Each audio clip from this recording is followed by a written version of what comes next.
और सिकंदर ने कई बार जो है पार किया। लेकिन यहाँ पार का अर्थ क्या है? यहाँ पार का ये भी अर्थ है, यहाँ पार का अर्थ है एक कक्षा से दूसरी कक्षा में पहुंच जाने को पार कहते हैं। जैसे शरीर के प्रमुख 3 खंड हैं, शरीर के 3 खंड हैं। नाभि से नीचे वाला जो खंड है उसको अंडमय कोट कहते हैं। क्या कहते हैं? अंडमय। इसमें अंडाशय है, अंडमय कोट है, यहां से प्रजनन होता है, जन्म होता है, शरीर बनता है, जीव की स्फुरण होती है, यहां पर विषय आनंद का अनुभव किया जाता है। इसके ऊपर नाभि और दोनों भौं के बीच में इस भाग को पिंड कहते हैं। अंड के बाद क्या आता है? पिंड। पंजाब में पिंड कहते हैं गांव, और गांव में बहुत से लोग, बहुत सी जातियां, बहुत सा सामान रखा है। ऐसे ही इसके बीच में भी बहुत सा सामान रखा है। 10 इंद्रियों का संचालन और अंतःकरण और काम, क्रोध, लोभ, मोह, अहंकार, ईर्षा, द्वेष, जलन, डाह, तृष्णा, ये सब जो है इस पिंड में, इस गांव में भरे हुए हैं। ये तमाम बड़ा सा गांव है, और इसी गांव में जो है कोई प्रभु का जो नाम है वो भी रमण कर रहा है। उसका प्रतिबिंब इसमें आया हुआ है पिंड से ब्रह्मांड में। ये जो परमात्मा का जो शब्द है वो सर्वत्र है, सर्वव्यापी है, सर्वेश्वर है, सर्वमय है, सर्वनियंता है, सबका कारण है। जो असली परमात्मा का नाम है वो सर्वव्यापी है। जो परमात्मा का असली नाम है वो सर्वव्यापी है। जैसे पैर के तलवे से लेकर के सिर की चोटी तक ये शरीर है, और शरीर ये काल और अध्या का बनाया हुआ, मिश्रित गठजोल का बना हुआ पुतला है। इसके अंदर सत्पुरुष का प्रमुख अंश जो है चैतन्य आत्मा विराजमान है। उसकी रखवाली पर जो है काल ने, अध्या ने इतना इंतजाम किया हुआ है। और पैर के तलवे से लेकर के चोटी तक ये जो शरीर है, और शरीर की जहां तक ऊंचाई है, सीमा है, उसको कहते हैं हद। हद कहते हैं। इस शरीर से ही जप किया जाता है, शरीर के अंदर ही अजपा है। लेकिन कबीर साहब कहते हैं, अब कभी कभी ये बातें आ जाती हैं तो बताना पड़ता है, वैसे लोग इसको नहीं समझ पाते हैं और हमारा भी कहना व्यर्थ ही रहता है, लेकिन फिर भी का करेक्ट चटकनी दबी याद तो फिर वहां की बात बताना पड़ता।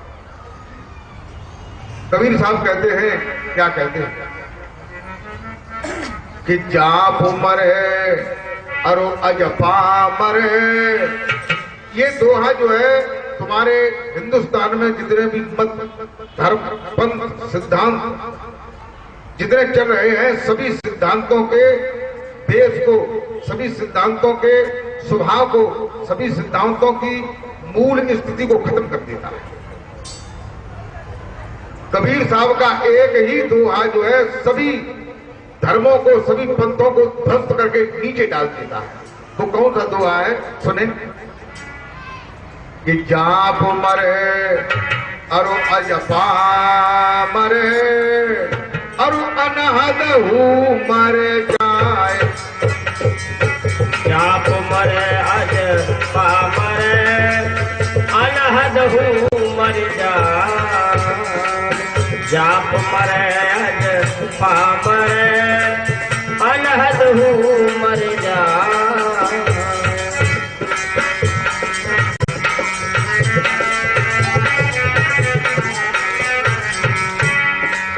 सूरत समावे बासवद में कहाँ काल न जाए। सूरत समावे बासवद में कहाँ काल न जाए। सूरत समावे बासवद में कहाँ काल न जाए।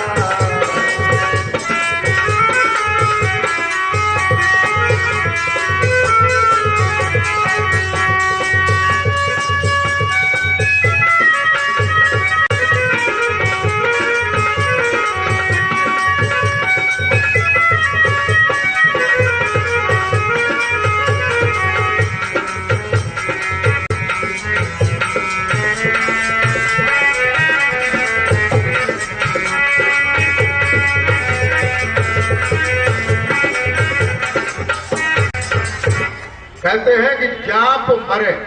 देखो ये दोहा जो है संसार के सभी धर्म पंथ मतों सिद्धांतों को खत्म कर देता है। कैसे कर देता है? सुने इसका अर्थ और समझें। आप जिस मत को जानते हैं, जिस मत से आपका ज्ञान लिया है, उससे अब इसका अर्थ की तुलना करें। ये दोहा ये कहता है कि जाप मरे, वह जो सच्चा नाम है, जो उस सतलोक में ले जाने वाला है, सतपुरुष से मिलाने वाला है। ये जीव जहां से आया है वहां तक जो पहुंचाने वाला जो नाम है, जो शब्द है, जो काल से शरीर की हद से परे है। कहते हैं कि उसके लिए जाप मरे। जाप जो है मर जाता है। जाप करते करते मर जाए फिर भी वहां नहीं पहुंच पाओगे। और कौन सा जाप? जो मुख से, जिह्वा से, ओठकंठ से जपा जाता है, कोई भी नाम, कोई भी शब्द या कोई भी मंत्र, ये वहां नहीं पहुंचा सकता है। फिर कहते हैं इसके बाद कबीर साहब ने कहा कि अजपा मरे, अजपा भी मर जाए। अजपा क्या है? अजपा एक ऐसा शब्द है, एक ऐसा जाप है जो जपा नहीं जाता मुख से, जो मुंह से नहीं जपा जाता, और फिर भी तुम्हारे अंदर में जप रहा है। जिसके लिए कहते हैं कि माला कर में ना कहूं और मुख से कहूं न राम, और राम मेरा सुमिरन करे मैं पाऊं विश्राम। उसको अजपा कहते हैं। ये अजपा जो है श्वासों में हो रहा है, इसको पिंडी अजपा कहते हैं। और एक अजपा जो है ब्रह्मांड में हो रहा है।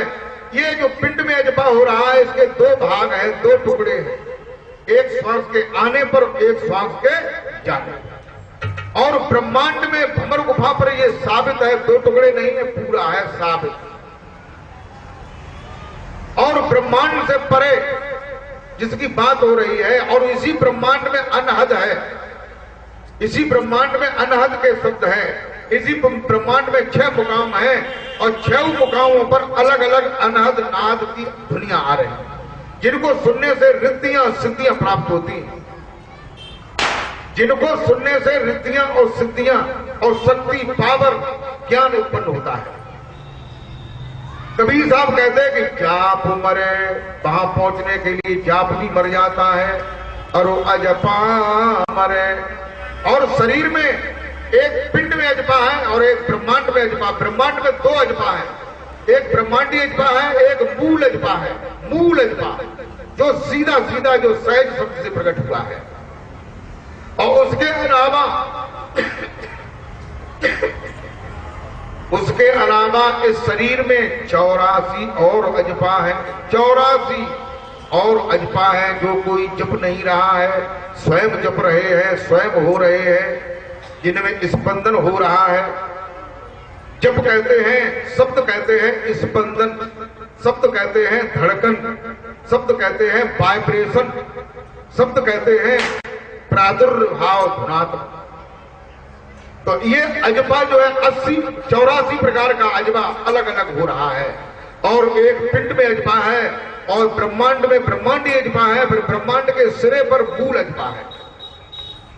ये सभी अजपा और ब्रह्मांड में 6 मुकामों पर होने वाली दुनिया, ये सभी उस सत्य को पाने में मर जाते हैं, ये नहीं पहुंच पाते। जाप मरे, अजपा मरे, और अनहद हु मर जाए, और सूरत समावे पांच शब्द में। कौन से शब्द में? जय तो बात जानने पड़ेगी। इसी बात को जनाने के लिए मैं आया हूं इस संसार में। ये जयकारा बोल मेरे श्री गुरु महाराज की जय। मैं देखना चाहता हूं कि कितने लोग इसे जानना चाहते हैं, सत्य की ओर कितने जाना चाहते हैं। विज्ञान कहते हैं किसी चीज का क्रमबद्ध ज्ञान ही विज्ञान होता है। इसलिए हमारा ज्ञान जो है वो क्रमबद्धता से है। पहले मैं पिंड का और ब्रह्मांड का ज्ञान देता हूं, उसके बाद उस सहज शब्द का ज्ञान देता हूं, जिससे सतलोक में निवास होता है, सतलोक में सुरत का गमन होता है। ये रूह आत्मा सतलोक में पहुंच जाती है जहां इसका घर है। और वो भी ये नहीं कि मरने के बाद जिंदा पे ही पहुंचे, जिंदा पे देखे पहले जीत मुक्त सोई मुक्ता भाई, मरे मुक्त का किन्ने पाई, पाने आए कि लौटी बताई। मरने के बाद जाने क्या होगा या नहीं होगा, कोई ठिकाना, कोई पता, कोई निशान, कोई जानकारी, कोई उसका माविल खाना कि उसमें जाके पता लगा ले, बाकी नकल ले ले, तो वहां पहुंचे कि नहीं पहुंचे। प्रेमी भक्तों,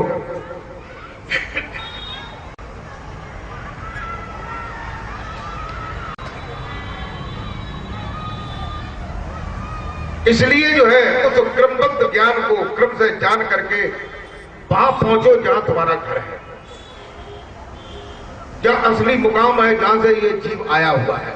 और जब तक वहां नहीं पहुंचेगा तब तक इसे शांति नहीं होगी, और तब तक ये जीव जो है 84 लाख योनियों में भटकता रहेगा।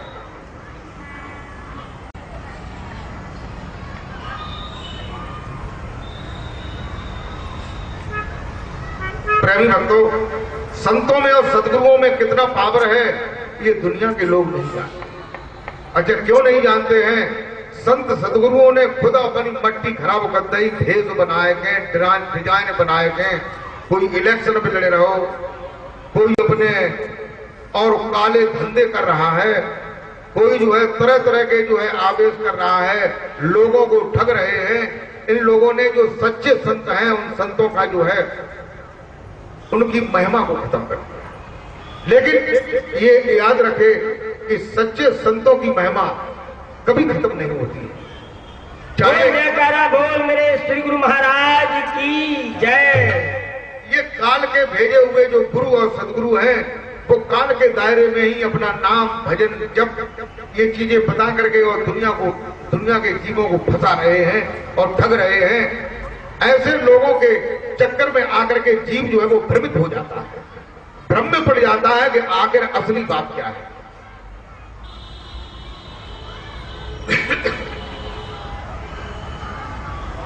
जिसके लिए कहते हैं संतों ने बताया, और खास तौर से कबीर साहब ने कहा, क्या कहा कि वेद थके और ब्रह्मा थके और थक गए विष्णु महेश। वेद थके ब्रह्मा थके, थक गए विष्णु महेश। वेद थके ब्रह्मा थके, थक गए विष्णु महेश। अरे गीता हूँ मैं दम नहीं जा संतन करे प्रवेश। गीता हूँ मैं दम नहीं जा संतन करे प्रवेश। गीता हूँ मैं दम नहीं जा संतन करे प्रवेश।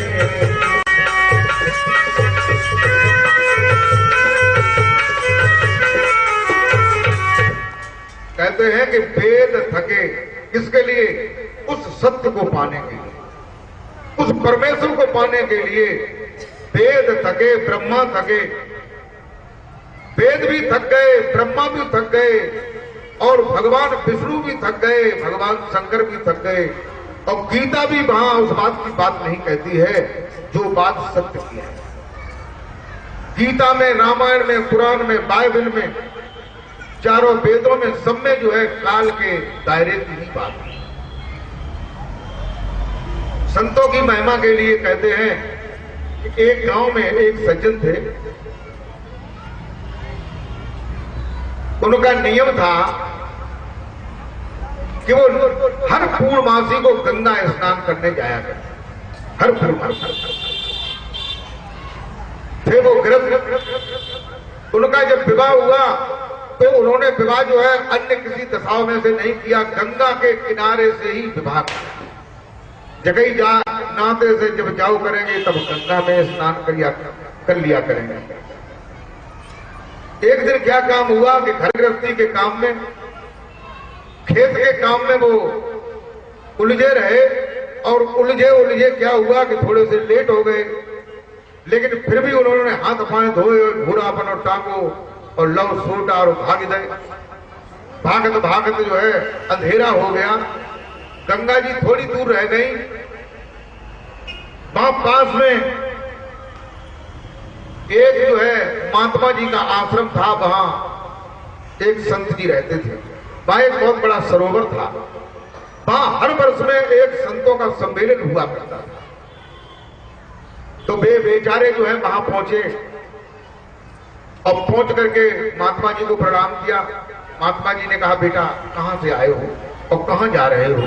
तो उन्होंने अपनी बात को बताया कि मैं फला काम से आया हूं और मैं गंगा स्नान करने जा रहा हूं। अब थोड़ा सा अंधेरा सा हो गया तो मैं ये सोचता हूं सवेरे ही अलग सुबह ही मैं यहां से निकल जाऊंगा। उन्होंने कहा, बेटा जैसी तुम्हारी इच्छा। शाम को भोजन बना तो वो भोजन जो है जो गंगा स्नान कर लिया करता था उसी के हाथ का भोजन, ये नियम था। जो गंगा स्नान जिसने किया है, जिस महिला ने, उसी के हाथ का बना हुआ भोजन करते थे। उनकी पत्नी ने कई बार स्नान किया और उनके सब घर वालों ने किया। ऐसे जो है उनके रिश्तेदारों ने भी किया। जहां वो जाते थे बताते थे कि हम तभी भोजन करेंगे जब तुम गंगा स्नान एक बार भी जीवन में कर लोगे। तो शाम को भोजन बना। संत जी ने भोजन के लिए उनसे कहा कि बेटा भोजन कर लो। फिर उन्होंने सोचा मन में कि ये तो संत हैं और गंगा के किनारे हैं, जाने कितने बार गंगा स्नान करने गए होंगे, इनसे कहां पूछे। बैठ गए, उन्होंने भोजन कर लिया। भोजन करने के बाद जो है सो गए। सवेरे जगे भुरारे, थोड़ो सो नेक फक फको भाओ, तब जगे। लेकिन रात में उनके विचार की चरखी चलती रही कि हाय कहूं महात्मा, जाने गंगा में हनाव है कि ना हनाव है। क्योंकि तो उनका तो वही नियम था। तो ये समझ रहे कि गंगा में हनाया सोई तरे सकत और कोई नहीं तरे। और गंगा में निरी मछलियां, निरी मुर्गियां, जे अगर गंगा में तरी आती तो यहाँ जगह ना आती संसार। या जहां स्वर्ग हो तो तहां तरके जाते, तम जगह ना आती। वैकेंसी बड़ी भीड़ हो जाती, पर्ची मिलती का ना 2 महीना पहले, तब जो है वहां में भर्ती हो पाती। वो जो सज्जन था उसने महात्मा जी से पूछा, उसमें नहीं रहा गया, लेकिन उसने फिर से पूछा, फिर से और देर से ये पूछा कि स्वामी जी गंगा जी यहां से कितनी दूर है? महात्मा जी ने साफ जवाब दिया। महात्मा जी ने कहा, बेटा है तो पास में ही, मैंने सुना है, लेकिन अभी तक मैं गया नहीं गंगा में। माने कहीं मरीज है कि जो महात्मा हो तब हो और गंगा में स्नान इसने नहीं किया तो हमारे जीवन का नियम जो है आज खराब हो गया। आज मैं क्या करूं, कैसे ढांढस बनाऊं? मैं जब से मैंने नियम बनाया है, जिसने गंगा में स्नान किया उसी के हाथ का भोजन किया है, आज मैंने इस महात्मा का के हाथ का भोजन किया है। ये पड़ोस में गंगा होते हुए भी गंगा में स्नान नहीं करने गया। उसने सोचा कि चलो ये भूल आज हो गई, कोई बात नहीं, लेकिन जिंदगी में मैं अपने कानों को पकड़ रहा हूं, जिंदगी में ऐसी कभी भूल नहीं होगी। बिना पूछे, बिना जाने मैं कभी भोजन नहीं करूंगा। सज्जन जो थे गंगा की ओर चलने लगे। वहीं पर बहुत बड़ा सरोवर था, उसके किनारे से रास्ता था। सरोवर के किनारे जो है चलना शुरू हुए, तब तक क्या काम हुआ कि आगे से 3 सींगों वाली गाय, सींग थे उनके, 3 गाय वहां से उधर से लुढ़की हुई चली आ रही। तो सज्जन ने गांव को देख करके गाय जब आते हुए देखी तो उसने कहा कि ये तो बड़ी छड़केल गाय है, कहीं ऐसा तो नहीं हमारा पेट फाड़ दें, हम पर दौड़ पड़े। तो सज्जन जो है वो रुक गया और थोड़ा सा घबराने लगा और साइड से हो गया। गाय लेकिन वहां पर थोड़ी सी रुकी और रुक करके सरोवर में घुस गई। उन गायों का रंग जो है काला था, काली गाय। सरोवर में घुस गई, गांव ने स्नान किया डुबकी मार के, और स्नान करने के बाद जब वो बाहर निकली तो उनका सारा शरीर जो है सफेद हो गया, फक सफेद हो गया। बाहर निकली तो सज्जन ने कहा कि ओह, ये तो गाय अभी काली थी और ये सफेद हो गई, बड़ा ताज्जुब है, बड़ा आश्चर्य है। वे गाय निकल करके उसी की तरफ फिर आने लगी। तो उसने सोचा कि ये गाय तो है, लेकिन कोई ये अद्भुत गाय है, अजीब गाय है, इनमें कोई विशेषता जरूर है। फिर उसकी घबराहट कुछ कम हुई। वे गाय उस सज्जन के पास में आकर के 2 मीटर की दूरी पर खड़ी हो गई।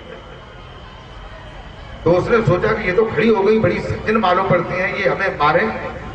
फिर बीच में जो गाय खड़ी हुई थी वो बोली कि देखो भैया, मैं गंगा हूं, ये जमुना है, ये सरस्वती है। मैं गंगा हूं, ये जमुना है, ये सरस्वती है। मैं तीनों बहनें यहां साथ स्नान करने आएंगे। जब संसारी लोग तमाम तरह तरह के दुष्कर्म करके पाप करके मुझ में स्नान करते हैं तो उनका जो है पाप का बल मेरे चमड़ी पर छा जाता है, मेरे ऊपर कालिमा बन जाती है, मैं काली पड़ जाती हूँ। और जब मैं ज्यादा काली पड़ जाती हूँ तो यहाँ मैं आया करती हूँ। यहाँ पर हर वर्ष संतों का सम्मेलन होता है, संत महात्मा इसमें स्नान करते हैं और उनके शरीर से छुटा हुआ मैल इसमें पड़ जाता है, जिससे इसका जल जो है और अत्यंत पवित्र हो जाता है। सतगुरु के चरणों का धोन पीने से आदमी की काया जो है निर्मल हो जाती है, चित्त शुद्ध हो जाता है, भक्ति में मन लगने लगता है। और यहाँ तो जाने कैसे कैसे संत आकर के इसमें स्नान करते हैं। इसलिए देखो मेरी तरफ मेरी काया स्वच्छ और सफेद होगी।